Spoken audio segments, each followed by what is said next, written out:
Hi folks, Shane Jenkinson here. I'm the PGA professional here at St. Margaret's Golf Club, and I'm going to give you a quick video on how to judge lies in bunkers and adjust accordingly and get out of them.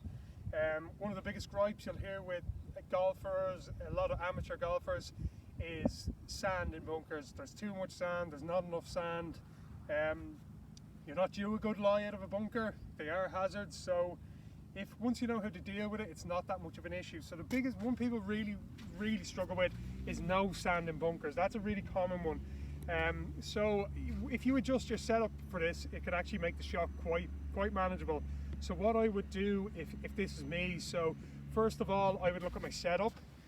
So for one with very little sand, like wet cement, one you can easily bounce the club is, I'll stand a little bit closer to the ball. And when I stand a little bit closer to the ball, my swing plane's going to get a little bit more upright. I'm going to pick the club up a bit quicker, straight up, and the idea is that the club is going to make it a more vertical, kind of steeper angle of attack down into the ball. The next thing I'll do with my setup is, instead of opening the club face and exposing the bounce, I'll square up the club face so the sharp leading edge is nearer to the ground, so I can kind of nip that sharp edge closer to the ball and just pop it out. Right, so I'm going to demonstrate this shot for you. So I'm going to set up a little bit closer to the ball, club face a little bit more square, which is kind of giving the sharp edge nearer to it. So still plenty of loft here, still 60 degrees of loft, which is going to get the ball airborne, so I don't need to worry about that. Next thing I'm going to do is I'm going to have quite a truncated, short and follow through, and nearly like a little bit of a punch shot, and just nip down behind the ball. Right, so a little bit closer to it, weight forward, square enough club face, and then okay. It's ran a few pieces, probably 6-7 foot past, but you see the idea. Good strike there.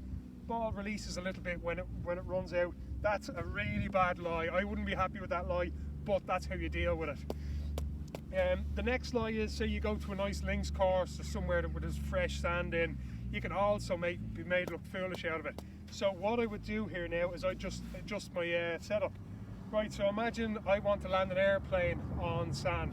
I'm going to want that airplane to come in really wide and sweeping, so it doesn't bury its nose into the sand and disappear. So what I'll do for this setup is I'll squat a little bit, I'll sit a bit more, I'll stretch my arms out a bit more, and what will happen to the club now and my swing is it will get flatter. I'll get flatter, kind of swinging more around myself. I'm going to expose the bounce through impact. The club should just glide through the sand and the ball should pop in the air. So I'm going to demonstrate that one. So a bit further from it, stretch myself out.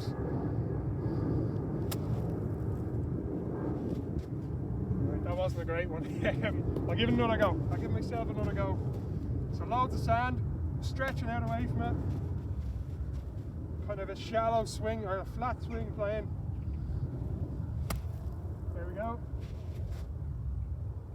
Okay, that one's about 6 or 7 foot past either. So you see there, two completely different lies, two completely different setups. So somewhere in between there, you're going to have your bunker shot. So next time you're in a bunker, there's no sand or loads of sand, just adjust your setup. Doesn't have to be the end of the hole. Get up and down and kind of show off to your mates. Cheers.